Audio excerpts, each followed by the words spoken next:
I did know of people like in our circles that passed away from COVID. And so I think, a lot of that was like kind of weighing and needing some type of catharsis, right? And that's kind of when I dove back into painting. Late last year, I sat down to speak with John Enger Cheng about the early roots of his creativity in childhood, his creative process as an artist, what it means to him to be Taiwanese American, and how that shows up in his art. We also talked about how he maintains a creative practice and believes that inspiration finds you working. In this candid conversation, John talks about his artwork that has been inducted into the permanent collection of Taiwanese art treasures preserved overseas, the homecoming exhibition of the Sun 10 collection at the National Taiwan Museum of Fine Arts, which is located in Taichung.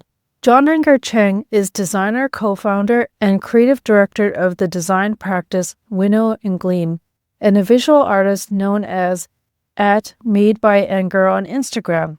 You can also find his work on madebyenger.com.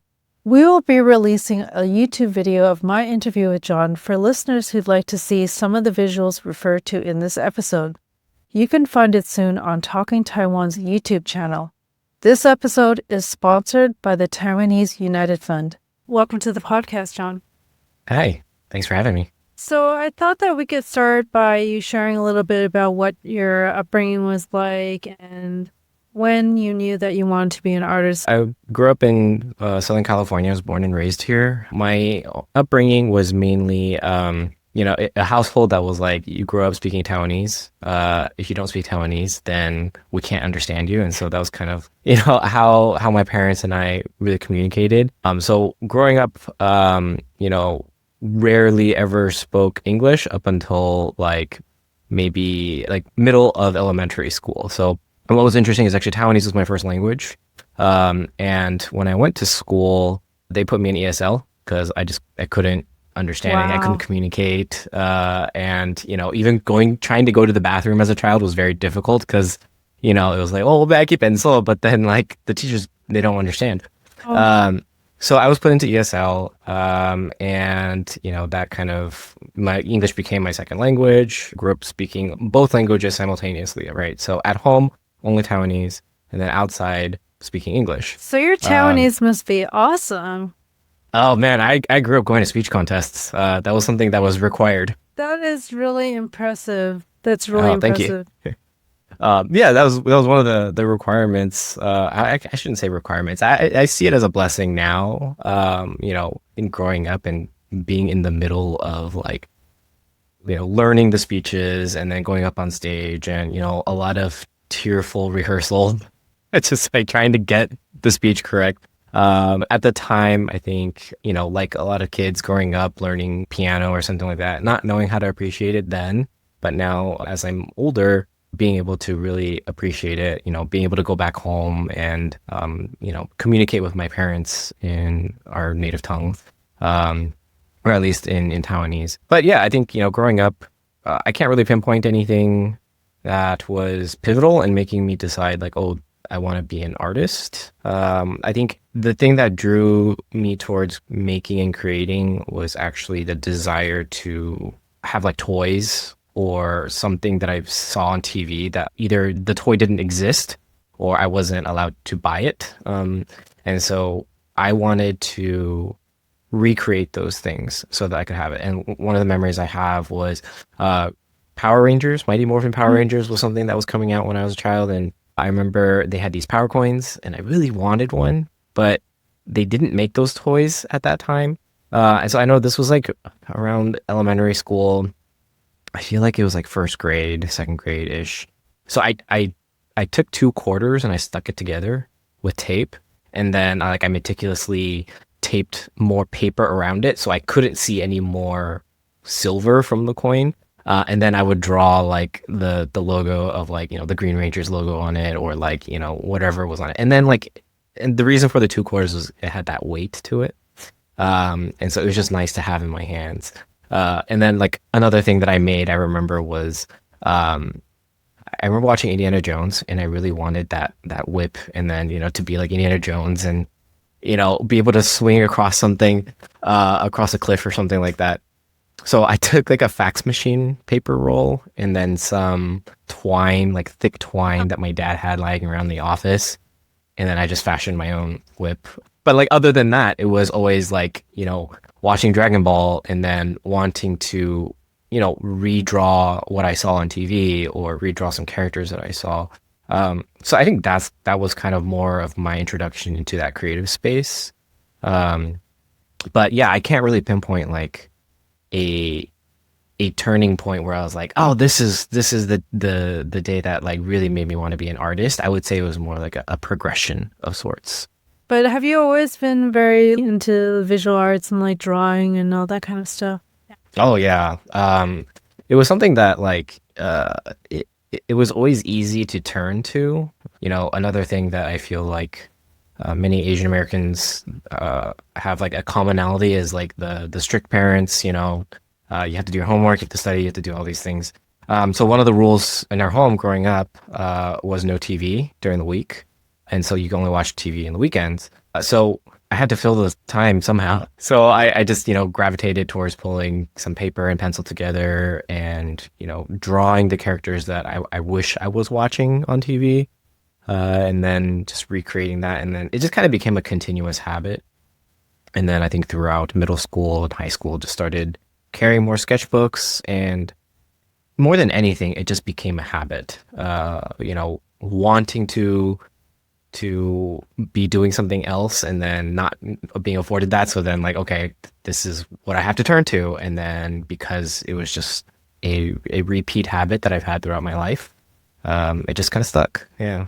Sounds like it was like a little bit of a form of daydreaming too, right? Like, Oh yeah, for sure.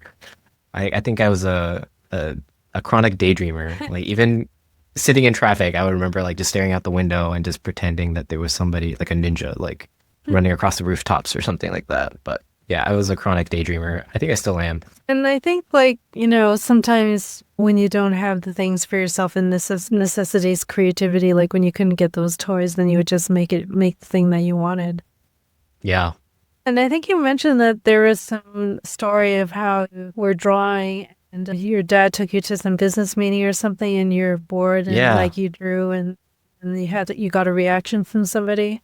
Oh yeah. So my dad works, or he used to work in auto parts. So he actually imported auto parts that were manufactured in Taiwan, and then Okay. brought over to the States. So they were like OEM brake components, master cylinders, etc. So that story specifically, I don't remember the reason why I was tagging along, but he did bring me along to one of his meetings, and it was to a showroom. But like any kid at that age, like has no interest in what's going on really. Like the only thing that was cool was like, oh, they're motorcycles that are on display. I can't even remember if they were like Harleys or whatever. I just know that they were like really cool looking motorcycles. And so my dad was having his meeting, and I had nothing to do. So in comes the paper and pen, and I just sat there and doodled and like redrew the motorcycles that were in front of me. And I think towards the end of the meeting, the owner of the shop, I believe, was just kind of like trying to make conversation, with, I don't know, like a 7-year-old. Like, well, what are you doing? And I showed him my drawing. And I think that was the first time I really got like praise, like external praise of like, oh, this kid can draw. And I latched onto that, of like, oh, this is something that I guess people would praise me for. So I don't think it was the art that I latched onto. I think it was more like the praise and approval that like, oh, like this is something that I can get dopamine from. Like, I don't know. But that's a story that I always recount with my dad. So how did your career trajectory shape up? Like, Yeah. what did you do when you went to college? Yeah, so I was still like adamant that I would, become some kind of like concept artist, and throughout high school, actually, my father was very encouraging. So he was very, I would say he's an early adopter of like the creative arts and like design and so forth. So he actually, throughout my high school years, drove me every Saturday to go to Saturday High at Art Center in Pasadena. My dad drove me, from the South Bay area all the way up to Pasadena. That was like an hour drive, Saturday morning. And then it's not like a short class either. Like I was there for like a 3 hour class. Sometimes I would take back to back classes, like a morning class and then like an afternoon class. And my dad would just hang out in Pasadena waiting for me and then would take me back. Like that's dedication. So I'm very grateful for my parents, and just the support that they give me. And my mom is also a very big advocate for me. And I took all these courses, right? I took figure drawing, I took some, industrial design classes, I took graphic design, I took illustration, a number of different classes to really help me build up a portfolio. And I had originally thought I would go to art center. I was trying to go there. Ultimately, I met with a counselor, and I think at that time they were in this transition period of like, are they going to accept undergrads or just remain as like a graduate program? But the counselor I had talked to had recommended like, oh, I should just go to an undergrad program first, and then, for a graduate program, then come back to art center. So the year I started school, art center started accepting undergrads. So it was one of those like, oh, okay. Oh. I could have transferred, but I just, I had met my friends already. But going back a step, that was one of those key moments I think in my life where I made a pivotal decision where it was like, okay, maybe art center is just not in the cards right now. And my dad was actually encouraging, even though he was very supportive of like the arts and so forth, he wanted me to have more of a breadth of knowledge. So he wanted me to go to a school where I could meet, students from different majors, Right. business, engineers, language arts, everything. Like I could be exposed to Sure. a plethora of different types of students. So I applied to a few schools. I had mentioned I went to Art Center, like the high school program. I also went to like a summer high school program that was like, a summer intensive at USC. I also did one at UCLA, where you just stay on campus and then you take a course and then you learn whatever that course is. And it was like applied to college credit. But anyway, I went to the USC one and I actually fell in love with the campus, fell in love with the experience. And I was fortunate enough to be able to go. So I got accepted there and I got accepted purely on my art portfolio. So Amazing. I applied for the Roski School of Fine Art, but illustration was still on my mind, concept art was still on my mind, but USC did not have a program for that. So the Roski School of Fine Arts at that time was a fine art school, so mostly painting, but they did have a graphic design program.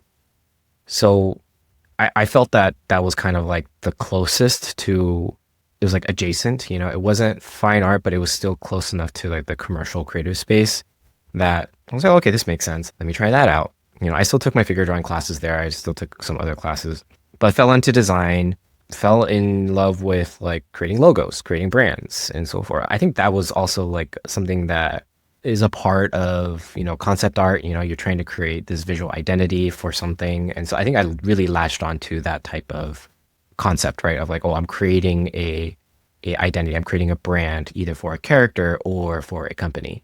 But eventually, met a lot of friends that, were really gung-ho about design, like typography and branding and layout design, print design, all that. And then graduated and, was like, hey, I think I can actually do this. John worked as director of design at USC and then as an in-house designer at the City of Hope Cancer Research Hospital. But then he decided to make a change. And then, thought, I don't really want to do this in-house. Like, what would it look like if I tried to do some design work on my own? And one of my classmates at SC, I reconnected with him and I was like, hey, you know how we joked around about creating an art studio or a design studio? Would you be interested in doing that? And it seemed like he was in a similar space where like, oh, he didn't want to be in-house anymore. He was in advertising or marketing. And we're like, oh, let's just try it. Let's just see if we can pull together some of our contacts. And I think that was in 2016 and still doing that actually. So we're still working on branding. We're still working on websites, some e-commerce, like Shopify websites and so forth. Cool. We created that together.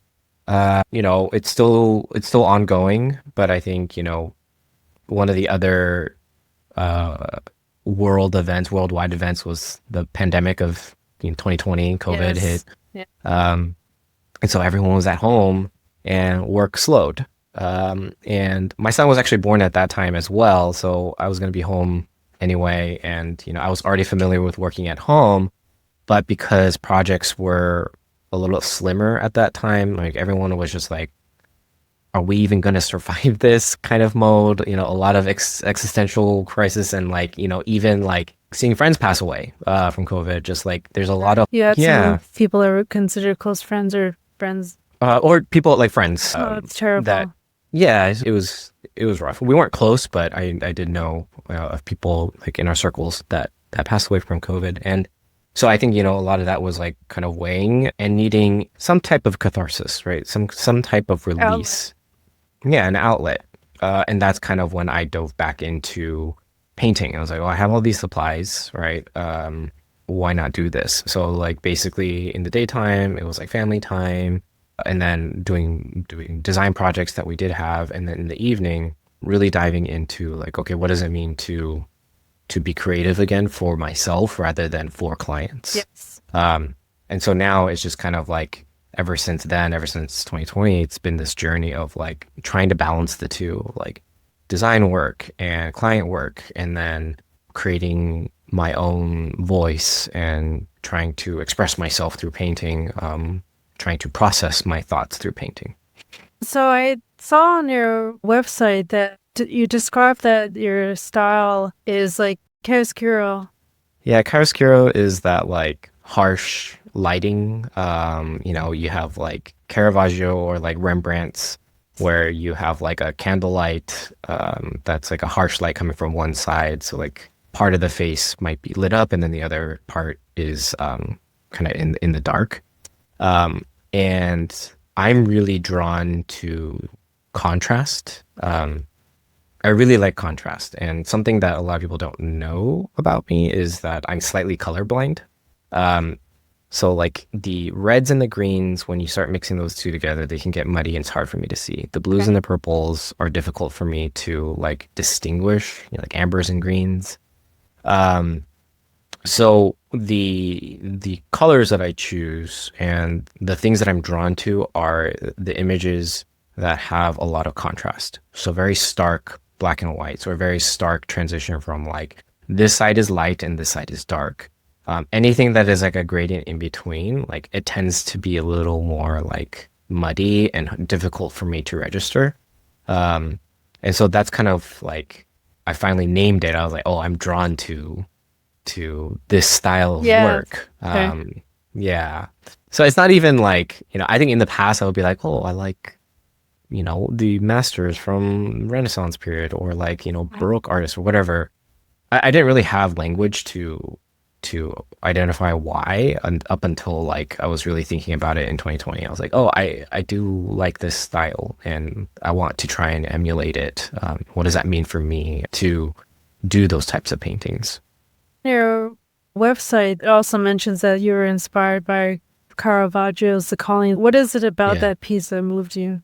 I think that one in particular, number one, the mastery of painting in itself, it was just like, oh, this is legit. Like this is amazing to see someone capture human likeness so well and also lighting, to be able to paint with light. But even more so, I think, is subject matter. So faith has always been a part of my story. Growing up, I grew up in the evangelical Formosan church, and that like EFC was a place that I just remember we would go on Sundays, and I'd had Sunday school and so forth. Eventually, my parents actually moved from EFC over to TPC, which is a Taiwanese Presbyterian church, so it's a different denomination. So from evangelical to Presbyterian. My stint at the EFC was very short because I was maybe I don't know less than 5 years old when they moved, so I was very young. So then from that young age all the way up until I went to university, we were in the Taiwanese Presbyterian Church. Growing up in those traditions, growing up with that faith background, I think at that time it was more of just like I'm going because of my parents. So like, okay, every Sunday we do this, we go to church, and then every Friday we have like youth group and then hang out with other Taiwanese kids, and it was just like, that was my Taiwanese community. It was my faith community. It was just, you know, it was life. And then once I went to college, I decided like, oh, okay, I'm just going to leave. I don't want to participate in this, and let me go see what the world is, what this secular world that everyone in the church was like, oh, be wary of. It wasn't until a few years after graduating from university that John found his way back to his faith, and in 2010, he came across Caravaggio's painting, The Calling. But then eventually, I felt like a yearning, just like something that was missing for me. And I started going back to church. And it was interesting because at that particular service, they were giving out postcards. And that postcard was an image of The Calling of St. Matthew by Caravaggio. And so that is, I think, one of the reasons why it was like, I'm missing this piece of me. And it was like this coming back to faith moment. And also this, like, at the same time, it was the art that was drawing me back.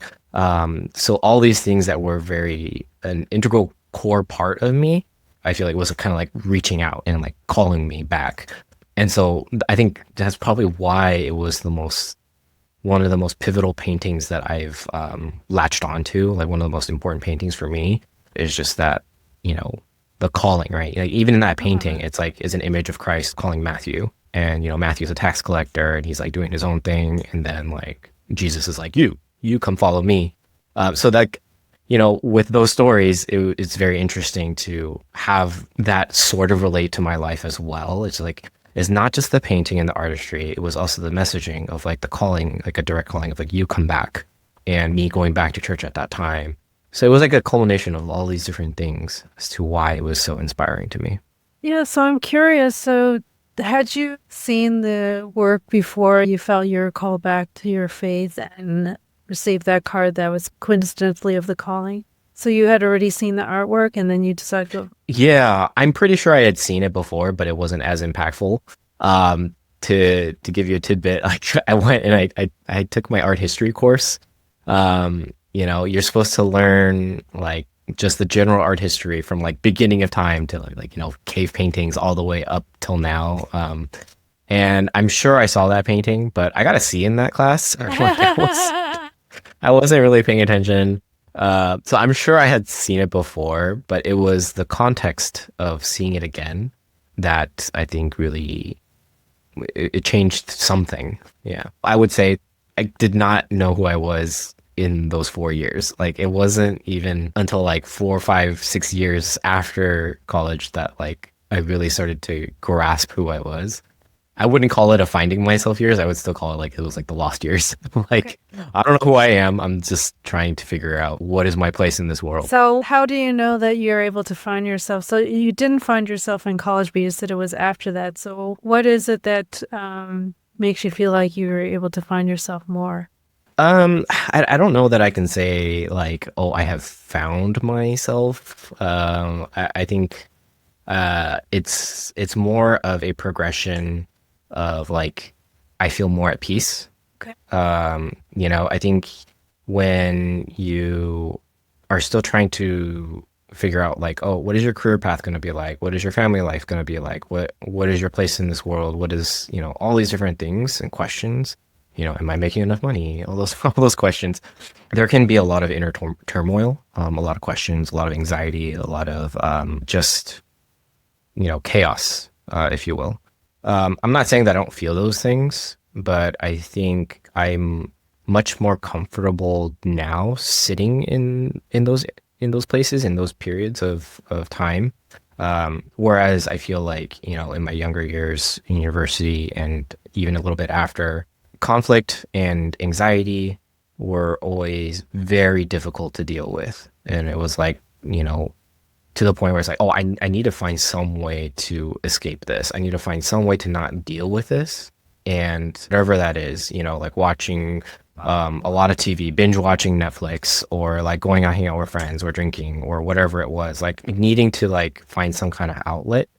And I think as the years kind of went on, and for me returning back to faith and finding more peace, and then also finding more catharsis through painting and processing thoughts and feelings, and so forth, I think all of that has been uh, a big part of me being able to find more of that peace.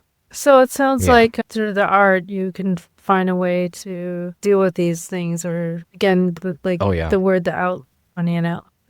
Oh, for sure. Like the canvas or the medium that I'm working on, whatever it is, like I think that is the battleground, if you will, of like, duking it out with some emotions, with difficult ideas or thoughts, and trying to, like, it almost feels like getting it out on paper. Like, I think for some writers, it's like once you get it out, like it's just out of your system. And so I think that's the same thing for me. It's like once I'm thinking about these things, it's such a like big emotion or big thought or whatever it is, and like it just needs to like get out of my head. And painting is a good outlet for that, because like I just pour it out onto the paper, onto the canvas, and once it's out, and as I'm doing it, it's kind of like I guess the analogy for it is like lifting weights, right? When you're constantly lifting a weight, like 5 pounds, 10 pounds, whatever it is, like when you're constantly working that muscle and lifting the same weight, it gets lighter and lighter because you're getting stronger, right? So for me, the painting process is kind of the same thing, right? I'm thinking about the same thing and I'm putting it to paper, I'm putting it to canvas. And so it gets easier to deal with because I'm thinking about it over and over, but I'm not internalizing it. I'm thinking about it and letting it go onto the canvas. And so it's a workout. It's like a mental. Oh, I don't know if that makes sense. No, no, it does. That's great, because I wanted to ask you about your creative process. So I think we're really getting into this. So it's very interesting. Is it usually something that motivates you, that you need to express, and that brings you to the canvas or whatever? It can be a number of different things, really. I think the easiest one for me to think about is, like I said, faith is a big part of my practice, my art practice. So, whether it's reading through scripture or listening to sermons or recounting different ideas about faith with friends, those themes and topics kind of are easier to put to paper. And I think it's a lot easier too, just because like looking at previous masters, like they were all commissioned by the church to create these narratives, paintings, the beautiful paintings. And so it's like just easy to kind of like, it's easier to create compositions for that. Like, it's just like a recounting of a biblical story, David and Goliath, right? Like you have like the statue of David, or you have the calling Saint Matthew, or you have like all these other paintings that you can reference. So I would say like inspiration there comes easier because it's just very cut and dry. The harder part, or the harder subject matter that I deal with, is more emotion. And most of the time what it feels like is like I'm caught in a situation that causes me some kind of anxiety. Whether it's like ideas of like failure, right? I think, failure is such a big thing for a lot of people. Like, what does it mean to fail? What does it mean to, like, I'm not doing enough, or I'm not amounting to my potential, or, and I think with Asian Americans, Taiwanese Americans, their upbringing has a lot of that baggage of like, are you doing enough? Are you earning enough? Are you gaining enough notoriety? And I think it's those emotions that I will try to figure out how to create a visual for. And, even this guy in the back is more about like, it's a catharsis, right? This one's titled Exhale. So it's really just being able to breathe out. Like one of the ideas that was coming into my mind during the time of painting this was like, man, it just feels like everything is nonstop. Like, whether it's politics, whether it's work, whether it's like family schedule, or dealing with, family that might be sick, or, hearing about other friends and their families and, death of their loved ones and so forth. There's just so much that like every day just feels like you got to keep moving, you got to keep moving. You have no time to breathe. And not only that, you have to perform, right? And you have to do these things. And these days, it's like both moms and dads. Like you have to work and then you have to go and pick up your kids and you have to be a part of PTA. You have to do like coach basketball. So even now I'm like out of breath. But for this painting specifically, it was the idea of like, yeah, everything feels very pent up, but we have to let it go. We have to exhale. Like you have to breathe. And trying to create an image that communicates that somehow of like there's so much exasperation in our lives and we just need rest. We need to be able to exhale and breathe and slow down.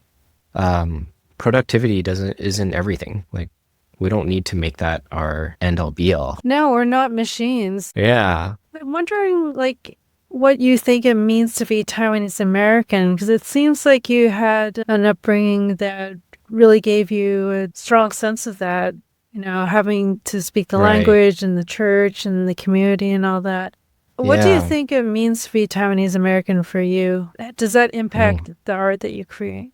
I think more recently it's impacted the art that I've created, but I think being Taiwanese American from my own experience has been interesting. Like I don't know that I'm not sure if other people have the same feelings. And I'm sure there are people who have the same type of background, where like is more Taiwanese the language that was the focal point of everyday life. So needing to speak Taiwanese.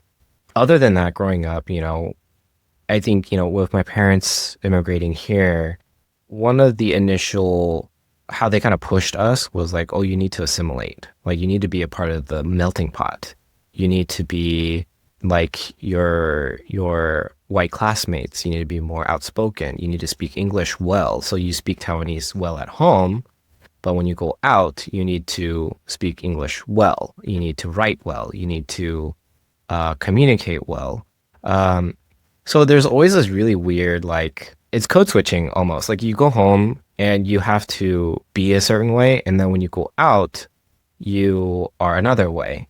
But that was like the only thing for me too. Like something that I've been reflecting on more lately was just growing up being very envious, if you will, of my other Asian classmates, whether they're Japanese, Chinese, Korean, or whatever. Like, I feel like growing up, they had a very good idea of what their cultures were, whether they could name it or not, right? The holidays, all the significant things that you're supposed to do, like, ang bao, hong bao, right? All those traditions, what you do at the end of the year, some things that you, like, all the different cultural superstitions that might have been there. But for better or for worse, like, I didn't really have that. And maybe it's also because number one, the assimilation part, and then number two, the Christian part, where it was like, oh, these are not a part, like we're going to follow along with the Christian holidays and traditions, right? We're not going to be doing some of these other things. We're just going to celebrate Easter or Christmas. So like my holidays were more like that. And I think, being Taiwanese also means inevitably bringing politics into the picture. I feel like that's just such a big integral part, especially being Taiwanese American. Did you ever have to defend being Taiwanese? Oh yeah, all the time. And I think that was one of the first things that like my parents taught me was like, you're not Chinese, you're Taiwanese. And like anytime anybody asks you, I don't know if you remember, but there was that whole like census push, Yes, like a long time ago, and right it was in like, Taiwanese. yeah, right in Taiwanese. So I remember that very vividly of like, oh, you have to check at other, and then you have to write Taiwanese in there. So politics was always like a big part of that. And so that was something that I carried of like, I'm Taiwanese, I'm not anything else. But when it's like, But then what is Taiwanese? what is Taiwanese? Like, what is it culturally speaking? And I was like, I don't know. I really don't know. And, even seeing some other family members, like the overlap is like, it feels very Chinese. And it's like, well, it was kind of confusing. And I think also growing up, one of this is something that I've been wrestling with lately is like growing up, I had always thought that we had more indigenous ties to like, Taiwanese indigenous cultures, right? So that was something that I thought was a given. Like I even asked my brother lately, I was like, hey, when you were growing up, did you think that like we had indigenous ties? And he's like, oh yeah, that's what I thought. And even my cousins, they, because I would be very adamant. It's like, oh, we're Taiwanese because, we have these roots here too. But But it wasn't until like this past year that I'm like diving into some genealogy books from my dad's cousin that it's like, well, actually, no, not really. Like most of it is like coming from, the 1600s of like a migration from like the southern Chinese area, like Xiamen, right? Or Ameng, and then coming over. Um, and so that's kind of where Taiwanese language started and then evolved as it like stayed on the island for like 300 years. But then what's even more confusing is like doing some genetic tests and then finding like, oh, there is some trace of Austronesian there, which is what the indigenous populations have in their blood, right? So I think, it's been this struggle of like, what does it mean for me as someone who identifies as Taiwanese? Because it feels like some of it is politics, some of it is migration, some of it is, native to the land, some of it is, colonization or whatever. Because like, even my I think it's my uncle, like he had a Japanese name Yes. for a while, right? So, and then my grandma spoke Japanese, like there's, Japanese colonization and like, even a lot of times when we go back to Taiwan growing up, it was like, oh, look at all this Japanese architecture and how great it was. And but that feels weird too. Yeah. Like, and so much of it now is like, it's a melting pot. It is a weaving of different threads. There are different cultural threads to create this different thing that is Totally. right. And even more so, like now being a part of the Taiwanese diaspora, like now there's like a new thread that's being woven into that because I have this like American side, whatever that means. Because then like there's also all these different cultures in Southern California that like really weave into my identity as well. So being Taiwanese for me really just comes down to like understanding that our history is so complex. There are so many different layers, so many different influences, and we have to recognize that it is just a melting pot of all these different cultures coming together to create something new. But for better or for worse, I think, it's helped me to find myself more, if you will, to like understand who I am as a person a little bit more. And I think have more empathy, actually. Empathy towards who? Just everything in general, like, what colonization would look like for our families when they were growing up in Taiwan. What does that look like, to have Japanese occupation and then also to have, the martial law of the time. And so one of the other things that I grew up with was always like Liripat, the 228 memorial, right? The memorial for that. So that was something that was always like on our calendar, to always remember that. So I think what I mean by empathy is like just understanding what oppression means for a lot of different people groups, a lot of different cultures, what that does to people. Yeah, I think it's a sad thing, but I'm also grateful to be able to understand what that is. Yeah. So you said that it hasn't been until more recently that this sense of your Taiwanese identity is expressed through your art. So how does that show up in your art? I think it shows up more recently because I have been like diving into some of the more indigenous cultures of Taiwan, some of the different tribes that are there. So this past year, like I've been reading more about all the different, I think there's 16 recognized tribes now, but like on a broader sense, there's like a lot more. And, I've even gone down the rabbit hole of like, okay, the Siraya that were like, they were in like that Tainan area, the Anping area, language is extinct. And I've gone down the rabbit hole of like trying to figure out that language, because they are trying to revive it. So like I think there's still a population that identifies as Siraya and they are trying to get recognized. And one of the criteria is to have a language that is being taught and used and practiced. And so this is one of those other things that kind of like relate back to faith for me as well, because the only way they're able to do that is there are Dutch Siraya translations, like of the Gospel of St. Matthew and John, I think. So when they found those, they're like using that to like rebuild it. So there's actually a husband and wife duo. The wife is Siraya Taiwanese, and then the husband is Filipino. And they are working to kind of recreate that. But then other than that, it's kind of like diving into some of the other tribes, some of the recurring patterns that are being used. So that I would say is what is starting to show up in artwork. So you have like the Paiwan people, the Paiwan tribe, they have a lot of tattoo traditions. And so I think that is something that I've been curious about and kind of including in artwork more as I understand more and more about like what do those tattoos mean. And going back to that identity piece, it's like for me, being Taiwanese is so much tied to the island, like it's tied to Formosa. And so these cultures, whether or not my connection to them is strong or not by blood, it is still a part of my history because it is so ingrained in the land that is there, and the people that were there long before any other colonization started happening. So I think that's for me, that's where it has played a big part in like identity in my artwork of like, okay, let's add some of this in because it's a part of me. Add some like, alongside the faith components, alongside, some of the other narratives that I'm including into my paintings. So yeah, it's blurry, but you can kind of, it's like tattoos there. Yeah, I mean, I think Yeah. that in some of your artwork, there are some indigenous tattoos and things like that, Yeah. right? Like, Yeah. can we talk about some of the symbolism in your artwork? Like, I feel Mhm. like I've looked at some of the things on your website, and I feel like there's definitely like a youthfulness to me. The characters that you paint seem very youthful the way they look. That is very intentional, but started off initially as unintentional.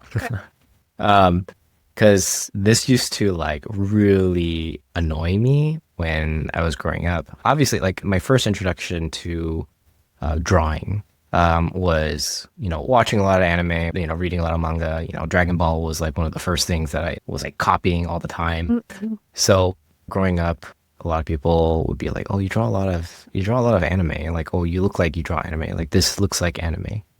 So it's a little bit more like cutesy or like, childlike looking, and very flat.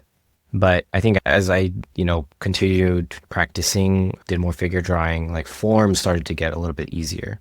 But then I was experimenting with so many different styles, looking at different artists that I admire. And I was trying to force a style, really, and it just was not working. But eventually, I think, as I started to look more internally again and just reflect on identity and myself, so much of growing up, I've always felt there would be a certain point in time in the future where I will stop feeling like a child, where I will stop feeling like that. I will have all of a sudden become an adult and I will know what I'm doing. That is not the case, right? Like everything just feels like, you know, like I'm still trying to figure it out. I don't know Sure. what's going Yeah. on. Even my interaction with my own child, sometimes I'm like, it feels more like a sibling relationship rather than a father-son relationship because like, we'll be like playing and like bickering at each other. That's funny. How old's your Um, son? he is 5. Okay. Yeah, he'll be 6 soon. But yeah, I feel like that's what I've kind of latched on to, in terms of, if you want to call it a style, is intentionally making my characters a little bit more youthful. Because there is this like sense of when am I grown? When am I an adult? When am I going to feel like I have things figured out? Otherwise, something else that kind of comes to mind is like when I'm talking to other people, it's like, oh, yeah, especially when it's talking about age, like people ask me, it's like, well, how old are you? I was like, well, I'm 39 this year. But I was like, but I don't feel that. I still like, I sometimes have to think about it. I have to be like, oh, actually, yeah, I'm 39. Sometimes I will be like, maybe I'm 25. Like, no, no, no, that's not right. Like, I'm 39. So I think there's still that part of us that like still feels very young at heart, and really just wants to play, just wants to, you know, be out there not working, but like just enjoying life and being able to do what we want to do. And um, I think that's where those childlike, youthful figures come from. And oftentimes I'm putting them into like difficult situations or like strange situations. For example, there's a painting that's called The Gentleman's Handshake. That one has, I'm trying to remember off the top of my head. I painted, I should know. But there are three figures. They're kind of shadowy, just like, that chiaroscuro, Mhm. um, the style that I talked about. Two of them are about to give each other a handshake, like kind of like there's like a deal that's going on. And an Easter egg, not so much an Easter egg. One of them is holding like a Dragon Ball. So if you ever watch Dragon Ball, they have to collect 7 Dragon Balls in order to make a wish from a dragon that gets summoned. So in the painting, I include that. So it is an agreement between three people that they're going to go and they're going to find this treasure, whatever it is, and they're going to share it. And so that's what that handshake agreement is. But you'll see that, one of the people that is giving the handshake is actually, he is holding a knife behind him, behind his back. And then the other one, the third one, is actually whispering into the ear of the other. And so there's like more like nefarious, more like there are darker tones to it where it's like something's happening here. There's some kind of disagreement here. There's violence. There's very clear violence that's about to happen. But at the same time, you're looking at the image like these look like kids. Like, but I think that aggression is in all of us. Like I even see it in like the playground of like my son's school. Like there is this aggression that we all have. And I put these kids in this situation because it's something that's like innate in us, and we have like not only aggression, but we have other things. So we have like lament, we have sadness, we have all these different emotions that kids have these emotions, but adults have these emotions as well. And they're experienced in very different ways. Yeah. So I like to put them in interesting narratives that you would normally, if it was like a quote unquote normal painting, What is a normal painting? it is a normal painting. But yeah, if it was a normal painting, it would be like of adults, in these difficult situations. But I think that does speak to my earlier comment of like, really, we're just kids trying to figure things out in a difficult world. In 2021, 4 pieces of John's artwork were inducted into the permanent collection of Taiwanese art treasures preserved overseas. The homecoming exhibition of the Sun 10 collection at the National Taiwan Museum of Fine Arts, which is located in Taichung. And I asked John about this. A lot of these were done before. So there was this large collection of work that was being collected by entrepreneur Dr. Xu Hong Yen. He like basically devoted a lifetime supporting artists, and he collected a bunch of different art. And the Sun Ten Museum or Gallery, basically they collaborated together. There was this call for art to include, especially for the younger generation and like Taiwanese diaspora, if you will. And I actually did not know about this. I didn't know that this was happening. So like all parents do, they find out these things and they're like, hey, yeah, you should do this thing. I was pretty reluctant at first, but now I'm actually very grateful that I was able to participate. So I did gather a few paintings together, and then I painted one specifically to be included, which is kind of like a self-portrait, but then there's like a tiger skull worn kind of like a Hanya mask or like a samurai mask. He's got a sword, he's back face to the wall. And at the time I was researching something else and found like there's a tiger on his sweater that he's wearing. And so that is the tiger that is on the flag that belonged to Taiwan when it was independent for all of like 1 month or something. Right before Something Japan like came. that, foggy. But I use that as like a symbolism bit there. What was the process like? So they had a call for people to submit art to be included in this collection? Yeah, And what it year was was like, that? I think 2019. I think it was Okay. 2019. Yeah. But there was a call, and I just picked out a few pieces that I felt represented me well at the time. And those paintings, if you were to go onto the website and look at it, like I they did look look at some. very different. Yes, They look from so what you different. do now, right? Yeah, they're very different from what I do now. And that was still pre finding a voice or pre finding a style. So how does it feel knowing that those are in the museum representing you? It's really weird. It's a really weird thing. Initially, I was like, okay, is this gonna be donated? It's in the permanent collection. It's probably gonna be some like warehouse that's like never seen. Um, but I think it was like 2 years ago, maybe a year ago. I had a friend message me, is like, hey, is this you? And then yeah, that is me. So is it in some permanent room in museum in Taichung? Digitally. Oh, So it digitally. Okay. was it was there was like a digital wall that cycles through some of the art that was donated. And so my friend texted me and she was like, "Hey, I'm pretty sure this is your artwork. Is this you?" I was like, "Yeah, it is." So it was a very surreal moment to hear that and to have that happen. Um, and I think overall it's been a weird thing because like I feel like, growing up, also my relationship with art has always been like, this is Van Gogh, this was his painting. He painted throughout his entire life and he went crazy. And then he died and he didn't get famous until like he was starving the entire time. And then he didn't get famous until afterwards. And then now he's in museums. And so it's always been this like you work a lifetime to try and gain some kind of recognition, to gain some kind of immortality, or have something kind of go down in history books. And for this to happen and be like a part of a collection that's there, it's a small inclusion, but it feels weird at the same time because it's like if you then ask in the future if I have grandchildren or if my grandchildren have kids, like, and they were to go, it's like, oh, you can find your great grandfather's work here. And, like, it's weird. It's like you almost feel like you have to work a lifetime in order to gain something like this and to be included in something like this.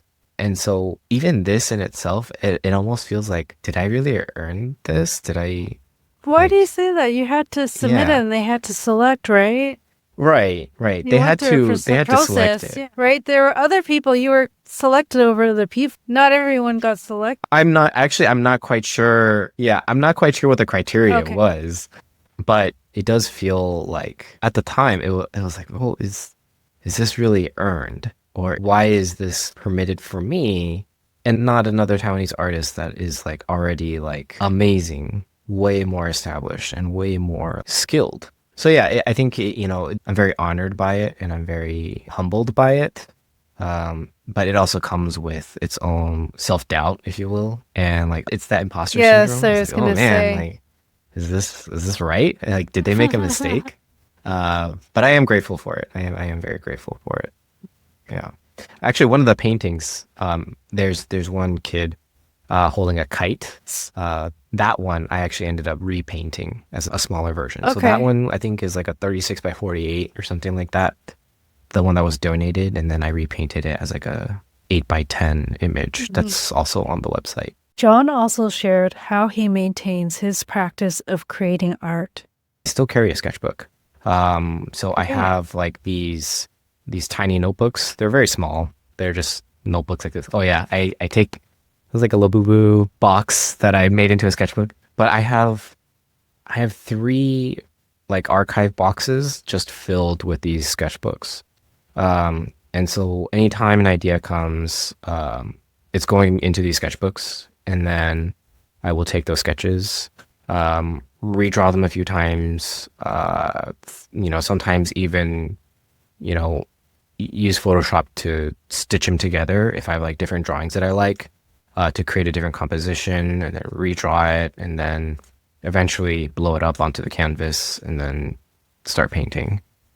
But that's kind of the general process of how I've been working the past few years, of just like design practice, family, painting, and then a continuous sketchbook habit. It's like it's always tied to my hip. Like I can't not Mhm. go anywhere without my sketchbook. No, that's great. It's a good Yeah, habit. yeah. Thanks for sharing that. Something that has really stuck with me actually comes from photography. I have friends that are into photography, and so they're always talking about cameras and like this is the best camera that's coming out, or this other camera, or whatever. But then a line that stuck out to me, I don't remember where it came from, but it was like the best camera you have is the camera that you have with you.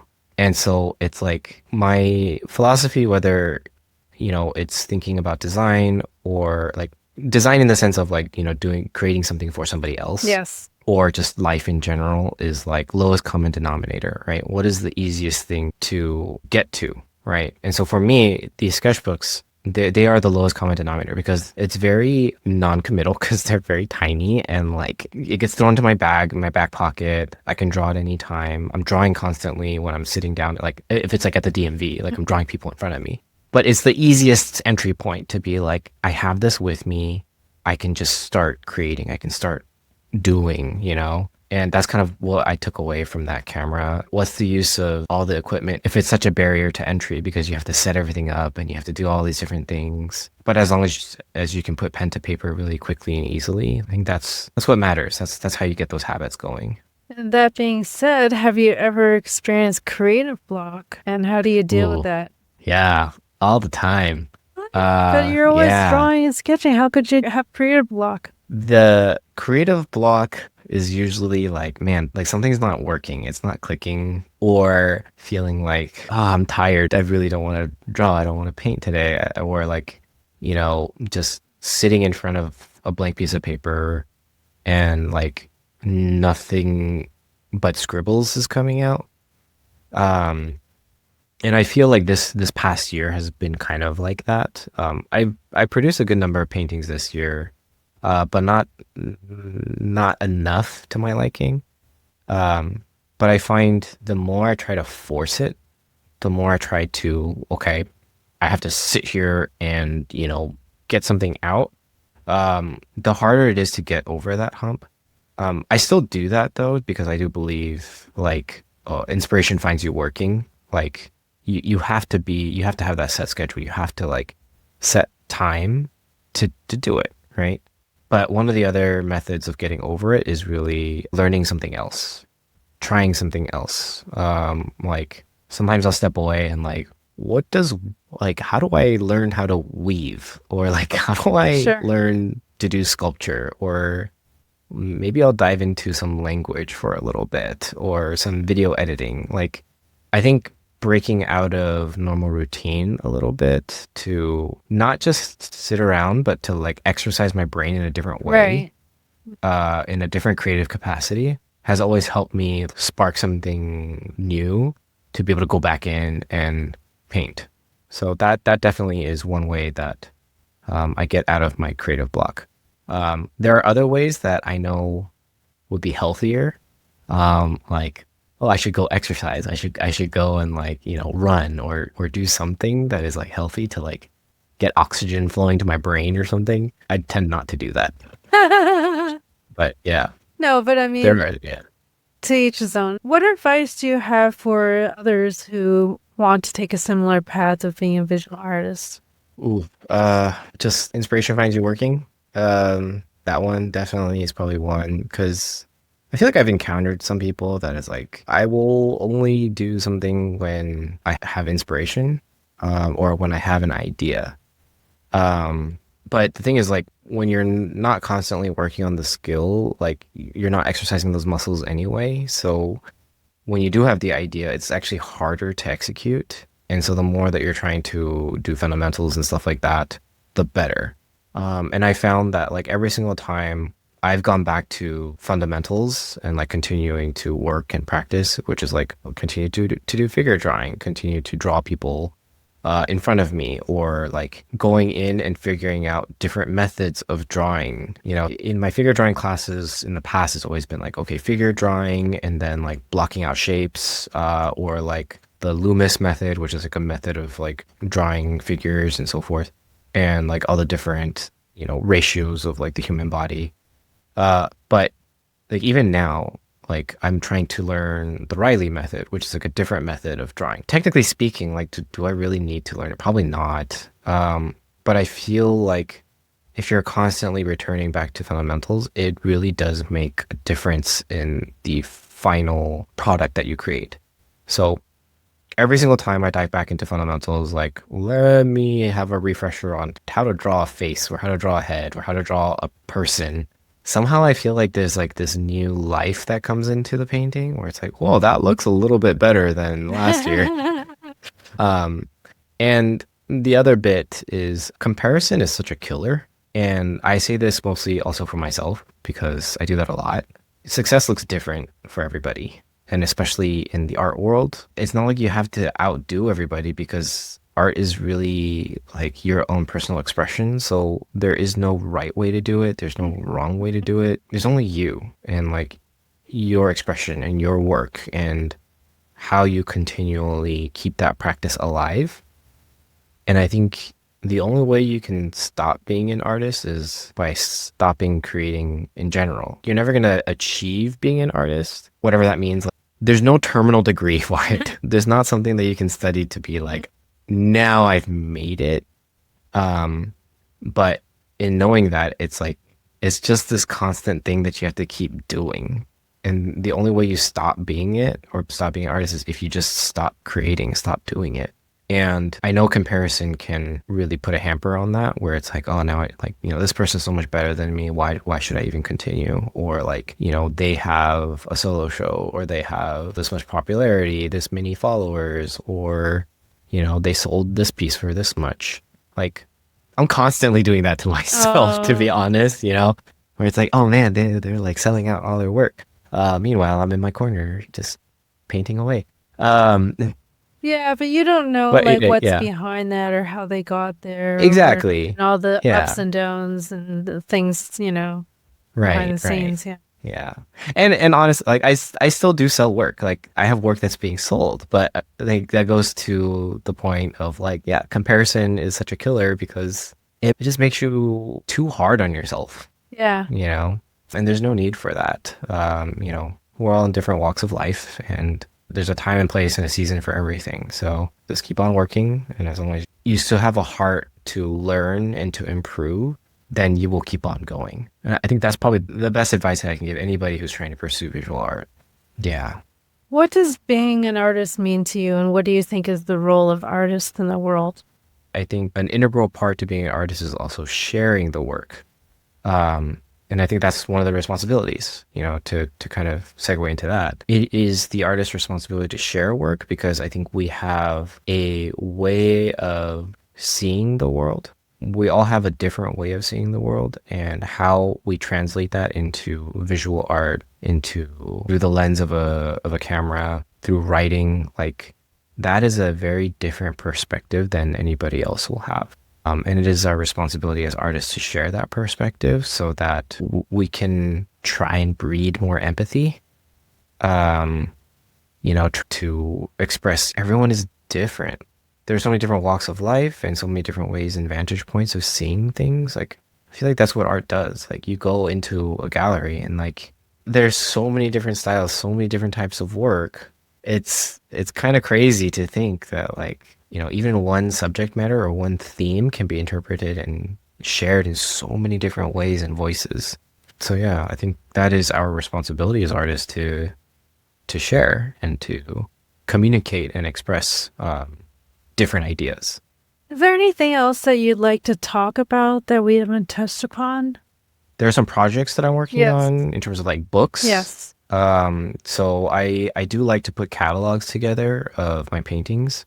So there's two that I'm working on that will eventually be self-published, and I just put them on my site. And one is a catalog of the last 2 years of work, and it's not just like showing the paintings and showing close-ups of the paintings, but I'm accompanying them with some of my own writing, of just like a reflection of the pieces themselves.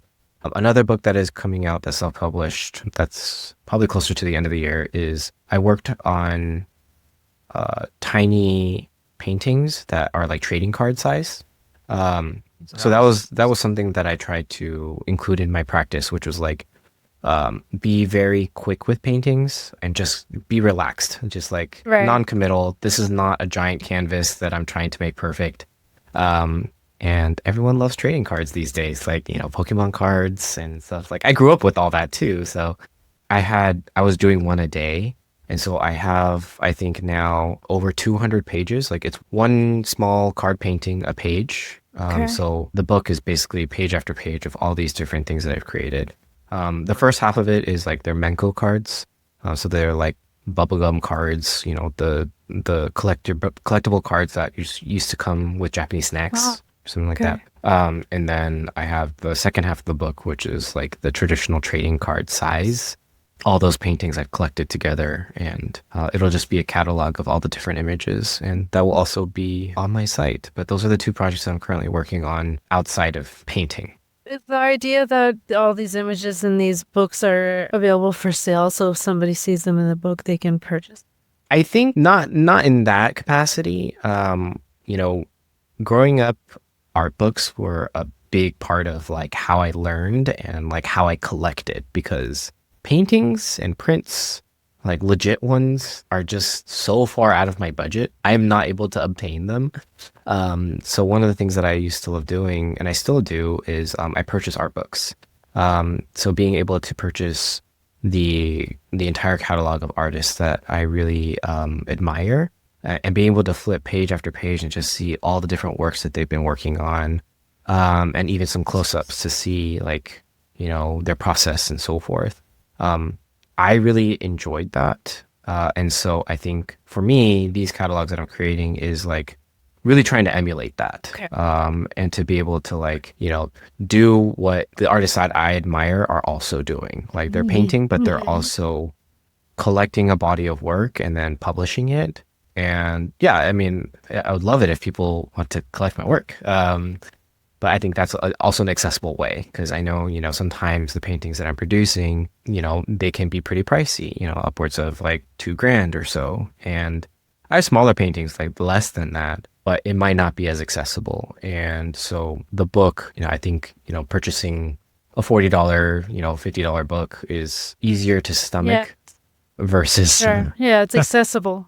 yeah, it's accessible and you can put it on your bookshelf versus like, oh, if I buy a 4 by 5 foot painting, where am I going to put that? Well, you really gotta love it and be like, I know Yeah, what wall I want it yeah. on. Exactly, exactly. Yeah. So I think the accessibility part is something that I really try to think about. So that's that lowest common denominator thing, right? Where like I would like to make my art accessible. Like even though my normal like original pieces might be large and you might be priced out of it, that doesn't mean that you still can't have it. Like, I want you to be able to flip through the pages and be able to see it. So I guess that's the thinking behind it. I've been speaking with John Enger Cheng. You can learn more about John and find his work on madebyenger.com.